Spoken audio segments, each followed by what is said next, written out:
right. Good evening. Welcome at the last lecture in this school year at Design Media Arts. I'm happy to introduce our guests, Ask Studio, John Beasley and Isabelle Albuquerque. John Beasley is an artist, designer, filmmaker, and art director whose work has been exhibited internationally at the Museum of Contemporary Art, Los Angeles, the Hammer Museum in Art Basel, Miami, amongst others. He was nominated for a Grammy Award for Best Recording Packaging and has been featured in W Magazine, Dazed and Confused, Independent Film Channel, and Graphic Magazine. He founded Ask Studio in New York in 2002, and according to information on the internet, John was making a film about a woman who had visions of being abducted by aliens, and he was looking for someone to play this woman. That woman is Isabelle Albuquerque, a multidisciplinary artist whose work has been featured in magazines such as Dazed and Confused, S Magazine, IFC, and Soma, and has performed internationally at SF MoMA and Hammer Museum. She's an art director, photographer, filmmaker, as well as a producer of large-scale art projects, most recently as a part of the Getty Pacific Standard Time. She studied performance and architecture at Columbia University and Barnard College. Both John and Isabelle currently live and work in Los Angeles, and they also form a band called Hekuba, not just as musicians, but as performers striving to create media hybrids that fuse together visual and musical aesthetics. And in my personal opinion, they might be the coolest people in Los Angeles. So, Ask Studio.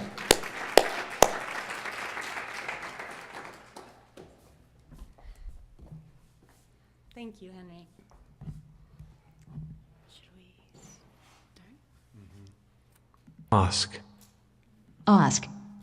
Ask. So Ask. we're Ask, Ask. and tonight we're going to be talking Ask. about the most recent project in the studio, which is a film campaign for a movie that just came out called Under the Skin. And we just finished the project about a week ago, and we're going to go through everything we did on it. Yeah, and this movie is really unique. It's a different kind of movie, and we thought it really required a kind of fundamentally different approach to the campaign. So our approach was, instead of creating this kind of coherent, centralized campaign focusing on narrative, devices like story and plot and character and all the normal stuff, we thought it'd be interesting to try to create a more dispersed thing that could be a series of interactive experiences that kind of engage the user directly with the deeper, larger kind of thematic elements in the film and a more emotional content. And we were really thinking about, we didn't want to, a lot of times with the movie, the audience is kind of a passive audience that just receives a certain message. And we saw each person as possibly able to create meaning around each of the pieces and to create their own kind of meaning for the film, even before they got to the film. Yeah, and I think deciding to concentrate so much on interaction and personal participation with the campaign allowed us to give people a sense of co-authorship with the experience, and also to try to maybe instill a little bit of even responsibility for the content and for the outcome of those pieces. It's interesting that Henry mentioned the first film that we worked on together, which was also a sci-fi piece about a woman who expresses trauma through abduction stories. And we've always been really interested in science fiction and how it relates to kind of otherness. So when we first saw this film, we were really excited. I don't know if you guys have, any of you seen the film or you know much about it. We can show you the trailer, but it's about a non-human disguised as a human. And we watch it try and become a she, or like an other try and become an us, pretty much. And what was really interesting in the movie is that she uses communication, interaction, and touch to try and understand what it means to be a human. And we also try and use those things to try and understand what it means to be a human, and especially when we think about our experiences online. So the project was really interesting to us in that context. So we'll show you guys the trailer. And maybe before we start too, like, we'll tell you guys our thoughts about all the pieces tonight, but each one is kind of set up as an experiment that hopefully has multiple readings, and we definitely designed all the experiences. Yeah, and we shaped them and kind of, in our conceiving of them, there's definitely intention, but we purposefully wanted to make sure that the pieces were there to open up the space and to allow users to kind of generate their own sense of meaning around it. And the same goes for everything we're saying tonight. We'll talk to you about, this is what we were thinking about when we made it, but our intention for it was that once it goes in the world, it does its own thing. And it's still doing that. We just Yeah. finished the project, like, we're not even really quite done, really a few days ago, so it's still kind of making itself and evolving as we're talking. But yeah, let's show you a preview. Again, this is Under the Skin. It's Jonathan Glazer's new film, and this will give you kind of an idea of the world and the area we were working in.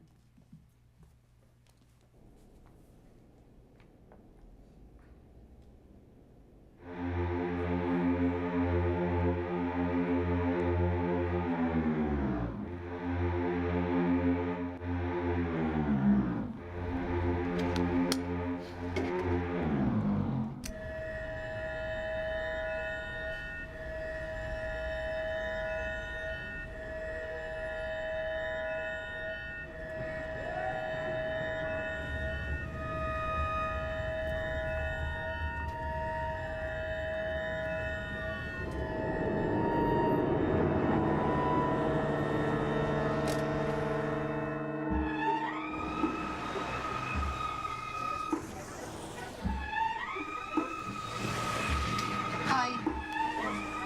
Yeah, of course. He becomes pretty. I'm indulgent. Do you? I definitely.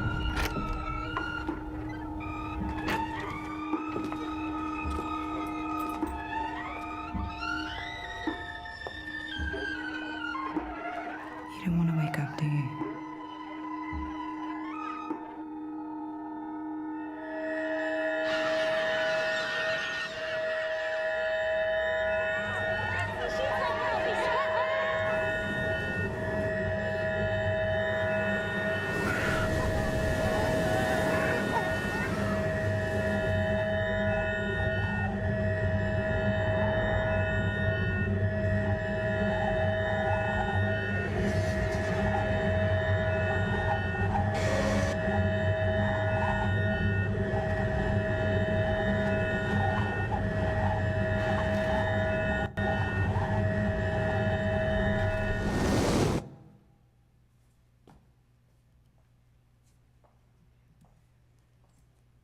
So in the film and also in the filmmaking process, Scarlett Johansson in the real film, actually almost all of the film was shot with hidden cameras, and she's interacting with real people.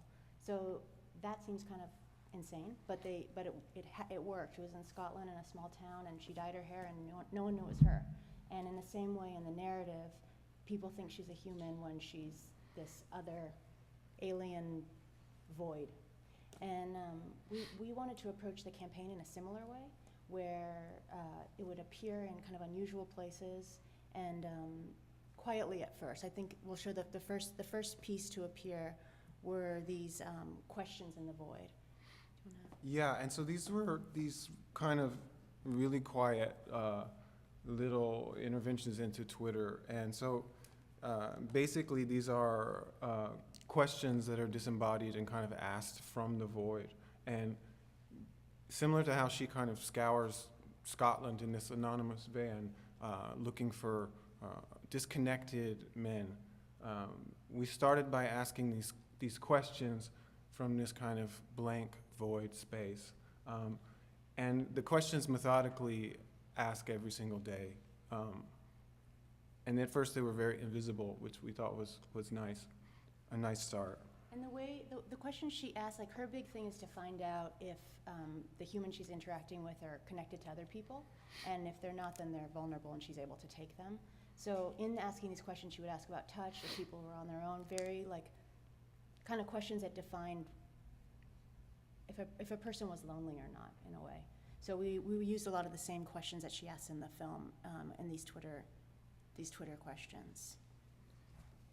Yeah, for instance, this is a very kind of key one that we pick up again later, but when is the last time you touched someone is something she asks in order to discern how connected people feel to other people around them and whether they're able to be taken.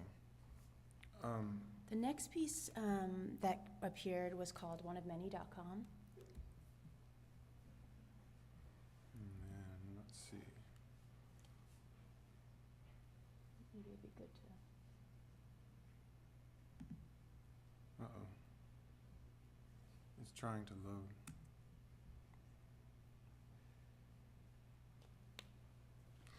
Let's see if we're disconnected.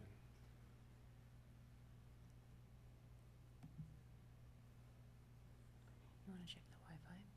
Mm-hmm. Sorry, I think we may have gotten disconnected.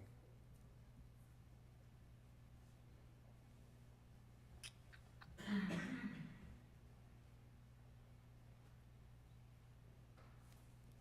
wanna talk Is about that the one, UCLA Wi-Fi? Great. Sorry about that.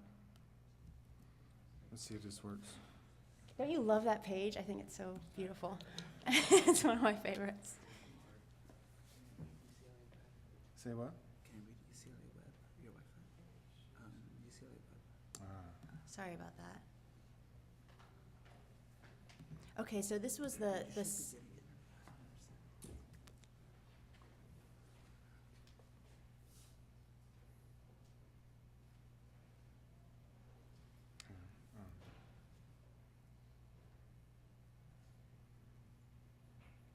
It's on UCLA Web.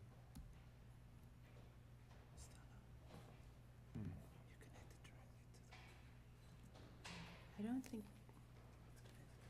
Yeah, you're not using the Wi-Fi. One second. Sorry, everybody.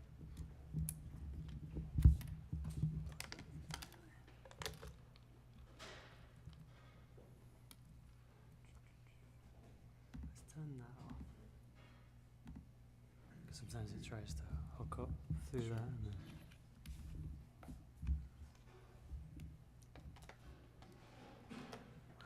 we're reading the episodes are perfectly fine.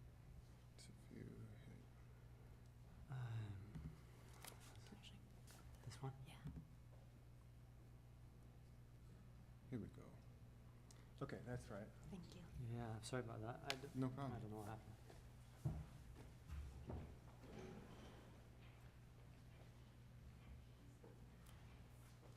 So this site is oneofmany.com.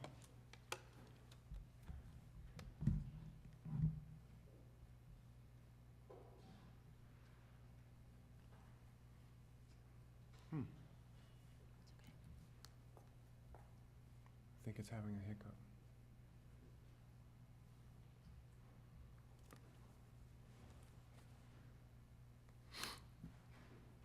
Here, I'll try and fix it. You talk about No, you go ahead.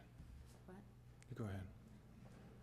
So in this piece, and hopefully we'll get it up again, but what is the problem with it? Wait 1 minute, let's try and get it going. I think we're having a connection issue.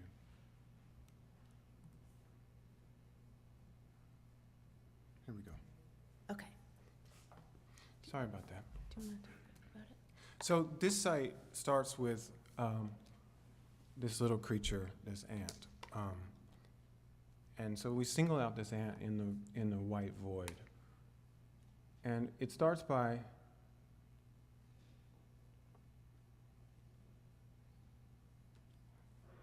watching the ant. And actually, I think there's something going on with the cant. Our idea here was to kind of try and set up a sense of empathy with the ant, but also an outside perspective from the ant. So we have the camera over on top of him, and kind of like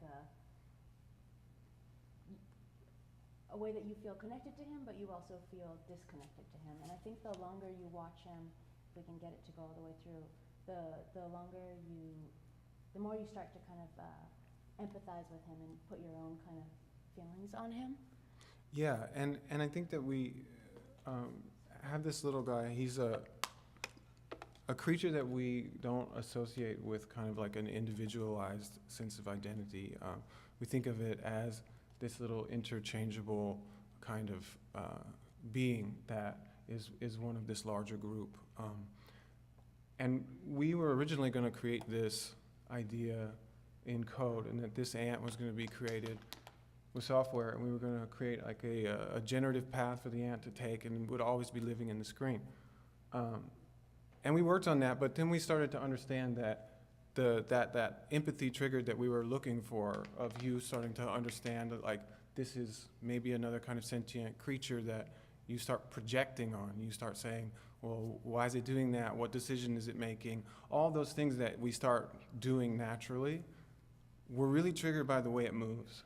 And so we had to abandon the idea of trying to replicate that in code. And we ended up doing something where it was very simple, which was just to film this one little guy. But the really interesting thing was that, in a way, he had such a biological script. Like, each one of the actors, we worked with like 10 of these little ant actors, and they all did almost the exact same thing. There he is doing the feelers. They would land on the set, they would look around really afraid. They would do what we call the reset now in the studio, which we sometimes do, which is go like this with their feelers. Yeah. Every single one did the exact same thing. They all did the same thing Like, in we the didn't same need- order.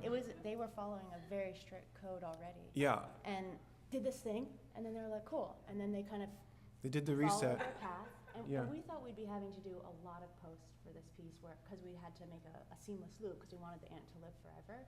And we didn't have to at all. They ended up going to the exact same place every time.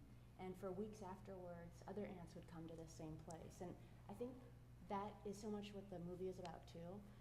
There's a scene in the film where the main character abandons a baby on the beach. I don't know if any of you guys have seen that movie, but it's devastating as a human to watch her do this. And I think in that scene, what you really get is she's not human. She has a completely different kind of script, a completely different kind of software in her head, and it's really intense. It's distressing. It's shocking. It's really Yeah. intense if you see the movie. But the more time she spends watching people, and I think the same happens with the ant, the more time she spends understanding them, the more she starts to empathize with them, and then also starts to see her own identity in them, and starts to really create her identity around the humans, or what she saw as ants in the beginning of the film.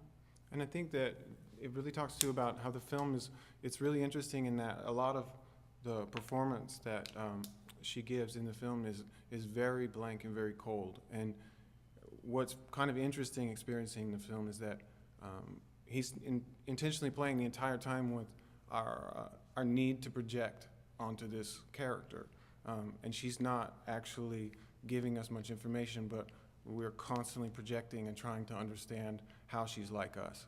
And that's just our natural tendency. And then I think we'll go to the next piece. The next piece to appear was called touchsomeone.com. And we wanted to set up this really intimate question, when was the last time you touched someone, which is something she asks to the men she's kind of after, to see if they're vulnerable or if they're connected to other people. But we wanted to present it in a really anonymous way, but also a way that you'd feel a sense of intimacy.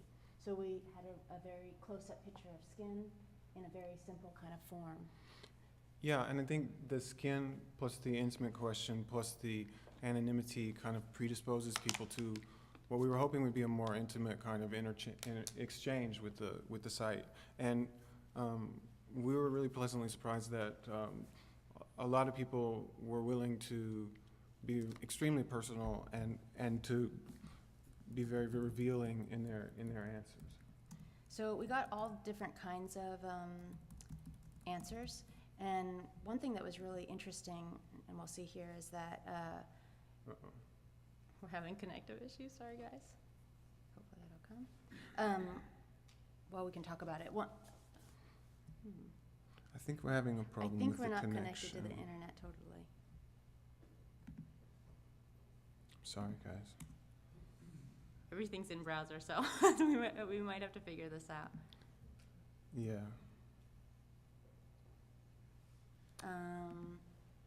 Maybe Okay. we should do the Wi-Fi instead of the. Can we do the Wi-Fi instead of the Ethernet? Because we were okay before, I think.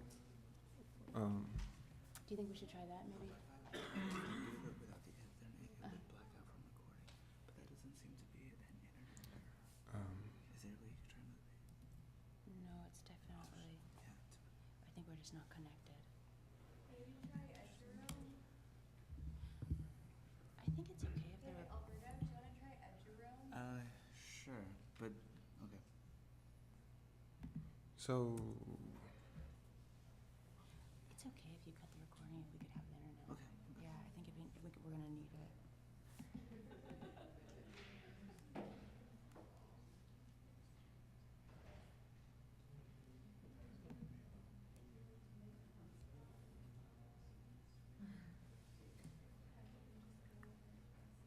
okay.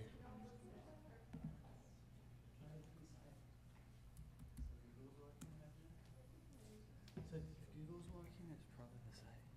It's Well- definitely not the site. Can you try going to another, like just any site you want? Like, Maybe so. Yeah. just try EMA.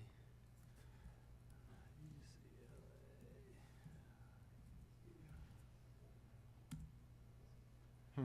Yeah. Okay, well, we're having an issue. But maybe it's because we're connected now. Let's just show this. Here, wait, let's try it again. It's not that. It's not. Yeah, I wasn't. Well, something's wrong. Huh. Sorry. Well, we'll show you this.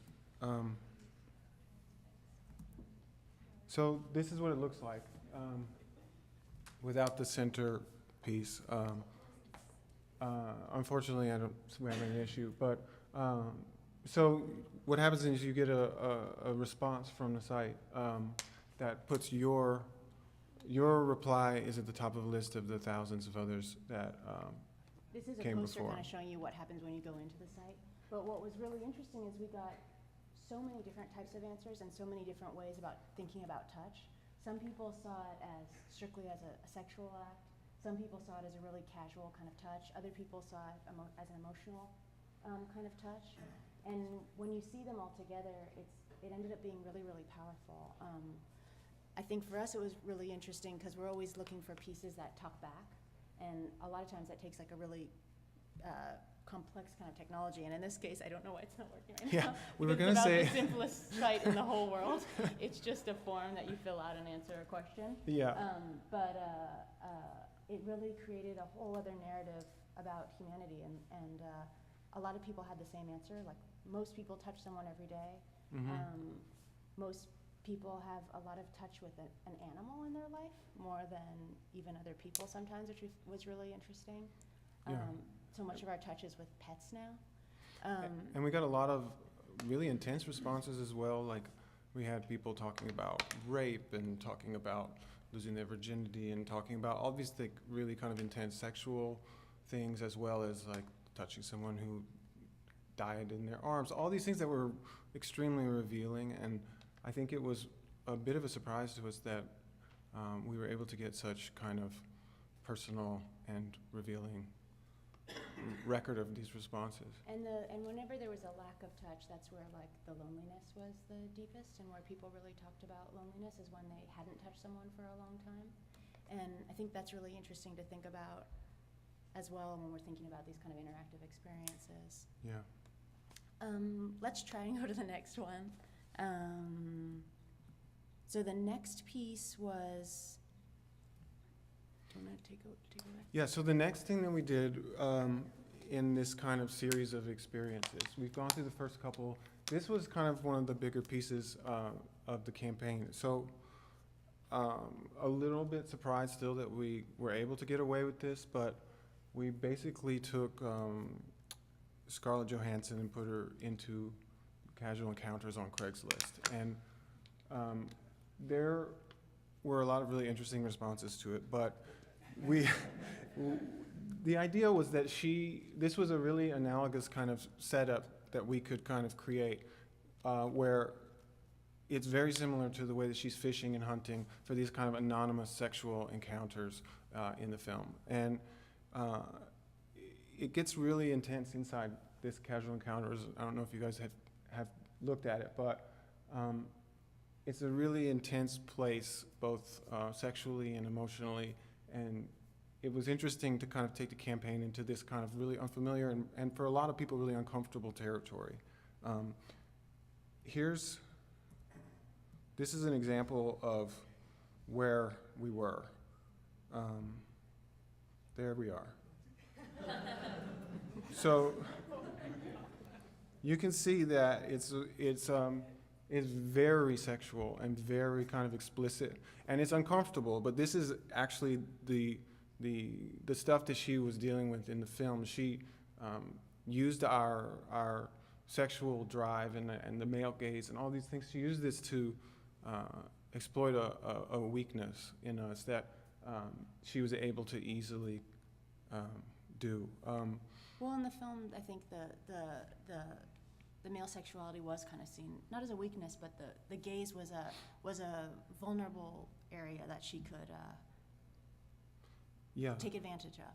Yeah, and it was really interesting in the film too, and as it relates to this piece, is that they used non-actors in a lot of those interchanges in the film, so that the people that she's approaching are strangers that don't know they're involved in a film, similar to the way that people who encountered these Craigslist posts didn't really understand they were part of this other experience at first.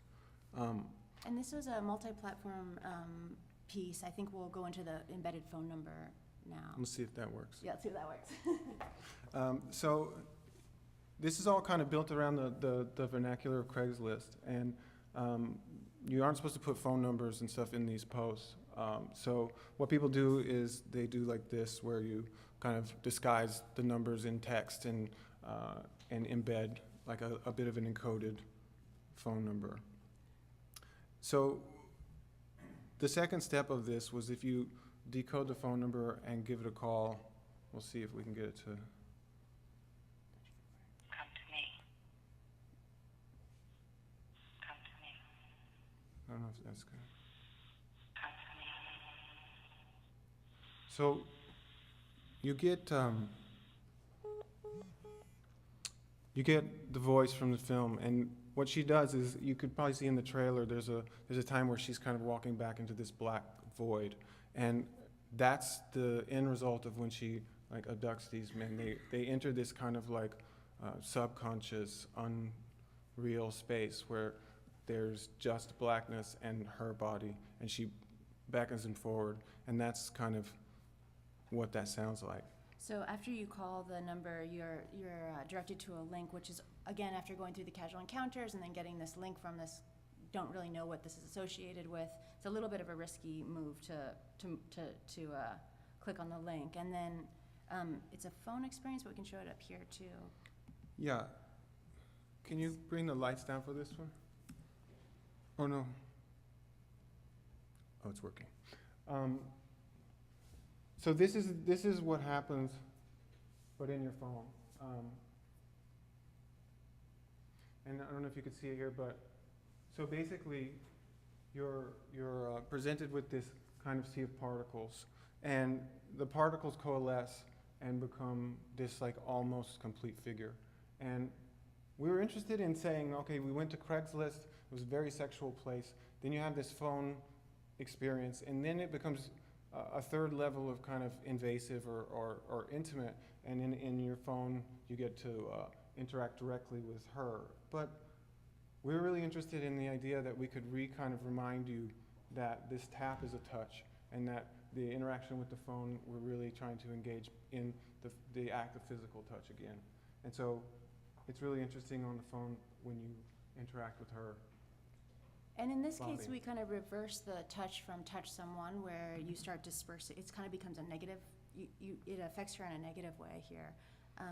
Yeah, it's flipping upside down she uses the touch to get the men to come to her, but then in this case in the film she's taking a shift between being an other that is completely alien to us, to observing us, and then trying to move more towards an identity that's more similar to ours. She's really trying to understand and put on that kind of identity onto herself. But this piece is really also about how she's always almost fully formed. She's in between these two states of the void in terms of the way that we see her as a void, and the complete human in terms of the way we would see her as a fully formed identity. And then, do you think we should try and do the touched again, or should we go to the next piece of the campaign? Let's see if it's working. Let's see. I think it's okay.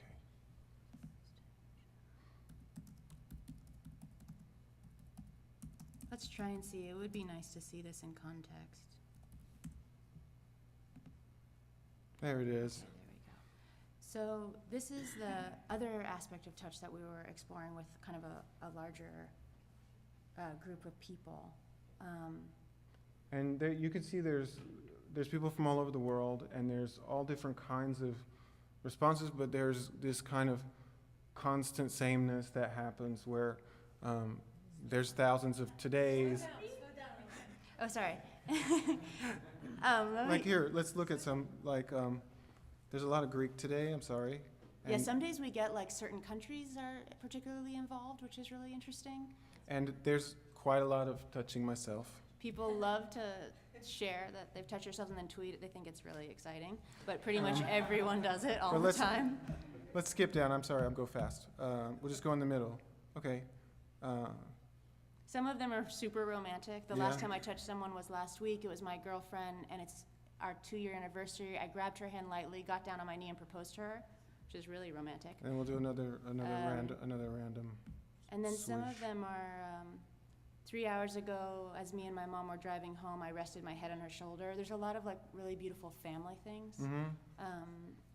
At work, I was touched. Earlier, I touched a guy without permission.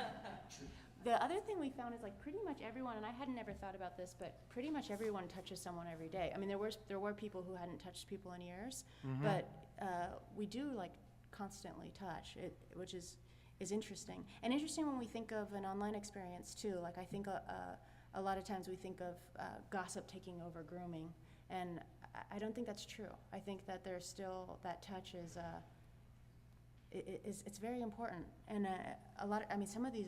It's kind of, they're all over the place, but some of them are really quite emotional. Yeah. Like, even this is so beautiful. About 2 hours ago, I hugged my niece. She asked for a Band-Aid for her paper cut. She was confused. She wasn't bleeding. She had a headache. It's interesting. I hugged my sister yesterday. The only thing I think about is the fact that I will touch my girlfriend in a matter of hours. The thought of my future interactions with her is as astounding as their memory.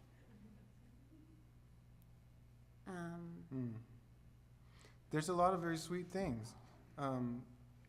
There's also some dark ones. And for the most part, this is a pretty unregulated kind of space. Huh? Yeah, you're going too fast. Sorry, I'm just like, there was, do you want to do more? Yeah. The only thing that we had to kind of police, which we thought was gonna be a lot more extreme, was, you know, we left it pretty open except for the like Nazi stuff, which we got a lot of.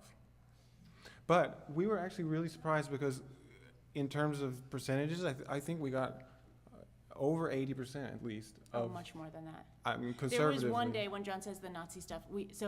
There was one day where we got attacked by a single Nazi guy who just wrote a bunch of Nazi stuff, which we wanted to keep it really open, but because it was connected to the film and it didn't, we took the Nazi stuff out. But like this rant that like that you know, that Nazis, women should die, that kind of stuff. And so which is totally expected when you have an open forum like this, and we thought it would be actually much more. yeah. But and it wasn't nearly as much as we thought. No, it was actually very surprisingly genuine. Just pulled peen out because don't want baby.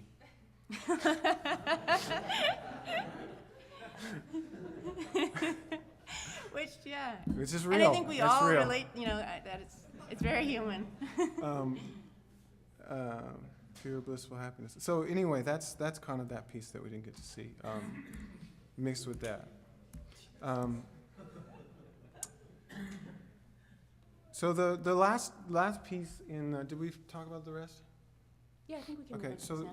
so the last piece of the campaign, we also did a bunch of other stuff for the campaign, but we're like focusing on the digital stuff right now. But this is the official site, and it's based on the key art for the theatrical poster, which was done by Neil Kellerhouse. And this is also comes from some of our conversation with the director about how he felt like she was going through this kind of, her whole journey in the film is this kind of series of sensations, and the sensations are kind of this human emotion that she observes and experiences and tries to experience. So she shifts through color throughout it, and the text shifts through color as well. Yeah, and it was important to us that the site was very straightforward and simple, and the film is not Spartan but very focused. So we didn't want to build a big heavy crazy website. So this is where we kind of ended, and then at the end of the campaign we added the other digital pieces to the end. But it was interesting because up until this point, all of these other pieces really were things that we wanted to just kind of throw out into the world, see what happened with them, and see what happened when people picked up on it. And for the most part, I think people really kind of understood them as standalone experiences, but also when it did connect back to the film, hopefully it not necessarily added to the experience, but had some relationship with it. And then we also did, so another part of the campaign, so we did these experiences, but then every day we put out a poster or a video for the last 3 months. So we thought we'd show you a few of those as well. So this is the one you saw. Let's see. Wow. I think this is on a slideshow. Cool. Sorry.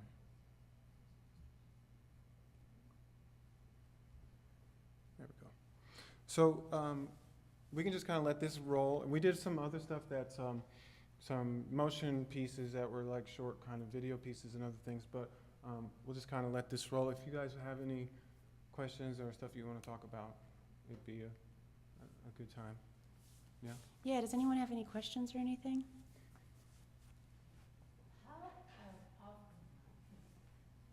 That's the baby that she leaves behind. Oh wait, we almost forgot one part. But yeah. Do most films have internet campaigns like this, or is this like a really new? It was pretty unusual. It was definitely a fight to do something like this for a film. I don't think people do stuff like this for films very often. But Well, I think that we worked with this company called A24 who was distributing the film, and I think they really understood that this really is a different kind of film that doesn't need to be kind of contextualized in the same way that a normal film would be. So they were really excited about trying to do something that would be different in a way that made it feel like a special film. yeah, and I think Did most people relate back to the film? they did. Actually, one thing we didn't show is like on the Craigslist, there was a really interesting thing that happened a couple weeks ago is someone reposted one of the posters from the campaign and then is trying to get someone to go on a date with him to go see it through the casual encounters. So people really made it their own, and there was like a definitely a full circle, and they would bring the touch someone into the Twitter, and people really connected it all over, and that part of it was super exciting and interesting. Mm-hmm. Yeah. And where did all these posters go? I mean, they're phenomenal. Where did they all? They were These were all part of the other part of the digital campaign. So digital. So yeah, so this stuff was basically we had these kind of digital moments, that were these experiences, and some other pieces. But then as part of the campaign, like almost on a daily basis, we would be putting out things that were related to the campaign pieces we did and things that we made that were related to the film. So A lot of the, like, for example, maybe we could show the film of the Touch Someone film. Do we oh have yeah, that? okay. Like, a lot of the experiences generated other kinds of content that people could share, and that got out in a different kind of way. Yeah. Like, for example, Before we do that, oh yeah, we worked with some really important collaborators, few of which are here. few of which are here on this project. Yeah.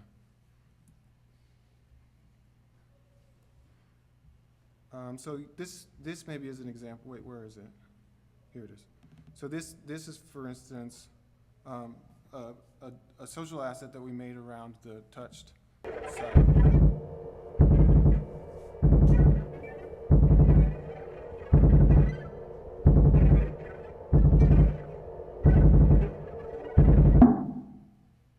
What was really cool about the film too, it's kind of interesting zone to work in. We usually work pretty singularly, but you're working with kind of a bigger team. And here, like Mika Levi did all the music, and she wrote it all on these handmade synthesizers, and the score was really wonderful to work with as well, Mhm. if you see in that one. Yeah.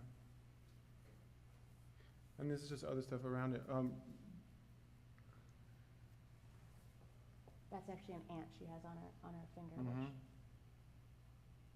Which interesting. Any other questions?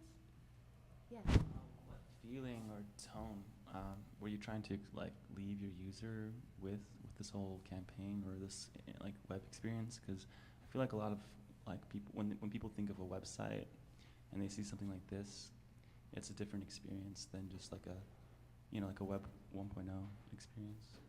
I'm glad you brought that up, because I think the tone was incredibly important, like setting the right tone for the film.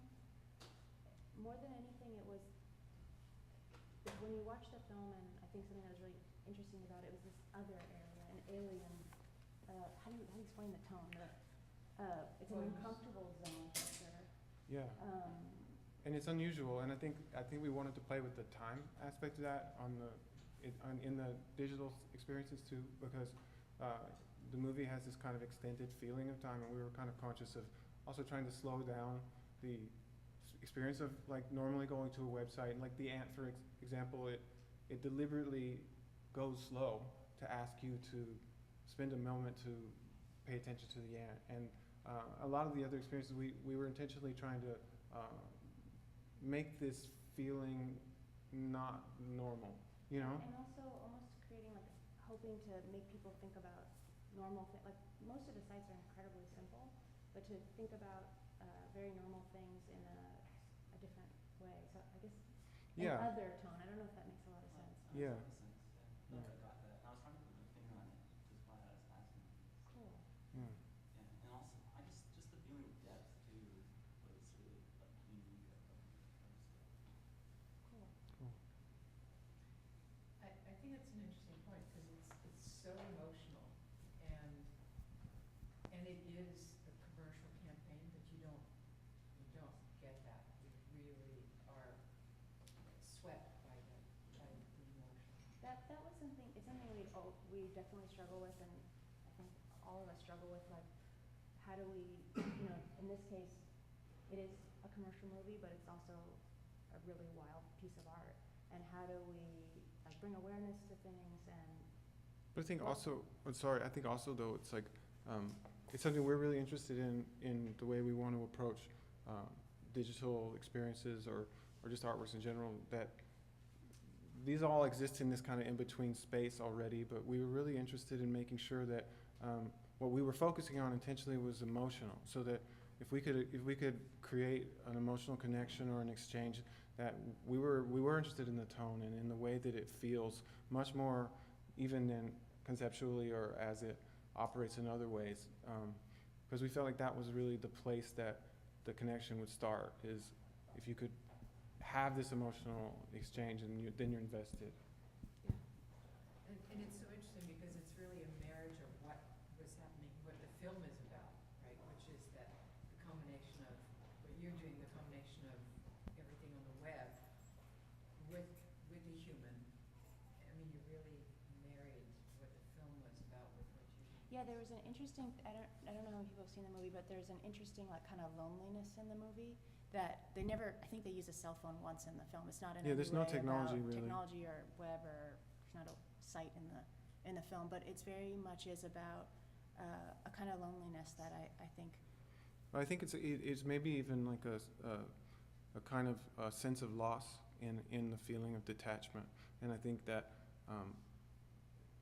her character is really genuinely trying to understand what that connection is between people, and I think that really does locate around touch eventually, but that it does relate to, I think, this kind of sense of loss around detachment, you know, separation from touch and from intimate exchanges. Yeah. I was just gonna say, I like how it's very unified and like even like the idea is very simple and like it's unified throughout all of the different ways of visualizing this. And I was wondering, I guess first, like how many people work on a project like this, and how do you get them to all, I guess, be in that unified sense? Like, how do you set the guidelines for something like this that will end up being like so diverse as it is, but also of the same kind? Well, I think that for us, like Anna's here, and she worked a lot on it with us. And I think what's so wonderful is like we're always looking to collaborate with people who can really bring a lot to that space that we're working in. And I think it's a good example because she was able to really bring a lot to the project that's really personal and really intimate to her. And I think that was valuable to us in terms of having a great collaborative experience, but also in terms of that's what we're talking about, is this kind of sense of intimacy. And so I don't think we were interested as much in like setting a tone necessarily, but more in about trying to like have everyone kind of contribute their own intimate aspects to the pieces. And I think that was made it a really interesting process too. Yeah. Jack also Hey. worked on it. Woo!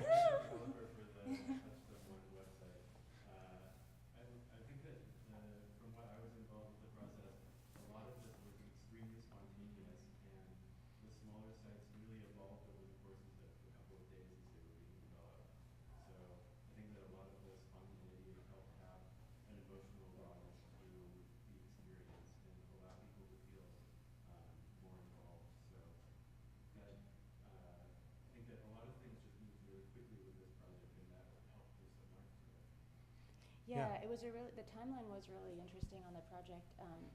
It was probably, it took 4 months to get the project, which was kind of a long time, with 4 presentations. Again, like the films are usually looking for a very specific kind of campaign, and this was a little bit different than that. It took a lot of convincing. But then once we finally got it, we got it the day it was supposed to start.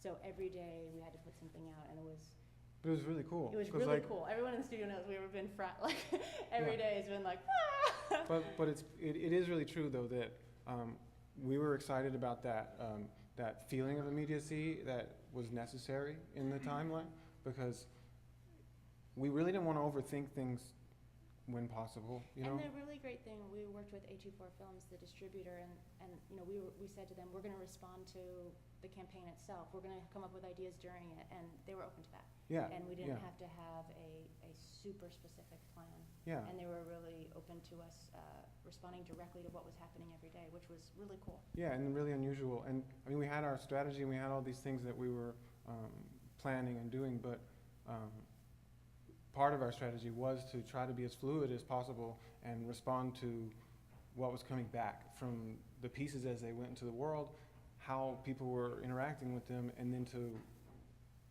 respond to that. And so, like Jack's saying, a lot of the pieces were things that we were thinking about, and then like, well, this could be interesting, that could be interesting, and then it's go, and then we make it, and it goes. And so it made a really interesting part of the process was to need to respond so immediately, and to see that as a value in the process. Were the billboards and the sheets and things like that set before you started doing these? No. No, so we saw the film and got the script before the whole process was a little bit faster than usual. Neil Kellerhouse was brought in pretty late and actually had also a really short timeline to do the key art. And they didn't end up doing billboards. This ended up being the campaign. Yeah. And they had a print element They that had a was print the poster that theatrical got the theater. poster, and they did some PR stuff. But yeah, We had great billboard ideas, but yes, we did. didn't happen. Any other questions? Yeah. Oh, so relating to the web pieces, now that they're out there, how do you see kind of their life cycle moving beyond the context of the film? And some of them do seem to be, I guess, able to move beyond just what the film is about into something else. And how do you see that sort of relationship going on in the I future? think the Touch Someone site, it's actually been the most surprising to me. Like, we are seriously always trying to find pieces that live on their own, talk back to you, and usually it's really complicated to do, in terms of to do that. And this was just such a simple site that I feel in 10 years we'll be able to look back at as this like database of touch in this moment. I don't know how many years it will go for. I hope many. But that part of it is really interesting. That Yeah. they're definitely connected to the themes and the emotional content of the film, but they're very much their own. They're kind of like her. Like they just live out there. They're these weird aliens that I hope will just keep going. And one thing that Jonathan said that really freed us when we started working on the project was she's still out there. She's still alive.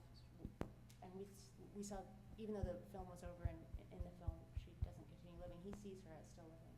And I think these pieces will continue to still live. Yeah, and I mean, and hopefully we wanted them to also not feel super didactic, and so for that reason we also kind of separated them from the film a little bit, and maybe wanted them to be kind of standalone pieces. And so ideally they'll just keep going, and like the touch site will continue to gather responses and hope the ant will live forever. yeah, He was having problems tonight, though. it's just the connection, I think. No, it's him. We love this ant. We love these ants. They Yeah. really became a big part of our. Well, they were already an issue, but They were an issue and but they they became- became friends. Yes, They're so. I mean, they're so wonderful. they are, Yeah. and yeah. Any other questions? What's Cool. your next project? We're now working on the next film with A24, which is a film called The Rover. It's a David Michaud's new project. It's really interesting. Mm. And we're working on a kind of meaning generator for that project, and a couple other, Couple other. Oops. yeah, a lot of the film stuff, you can't talk about it until it's done, or until the film comes out. And we're also working on these entities that are, how do you describe them? They're these entities we've been working on for a long time. Do you That have any? Can I show them? no, You sure? I didn't bring them. No, I have one. You do? Yeah, I'll show you. No. Yeah, I'll Wait, show where them. do you have one? It's in here. I don't know. I'll show one. These where? are very much, I think I have one. These are very much in development. Just wait. This is a prize. But yeah, there's these Yeah, these see- creatures. Oh, yeah. Here's one. They're all really different. This is one of them.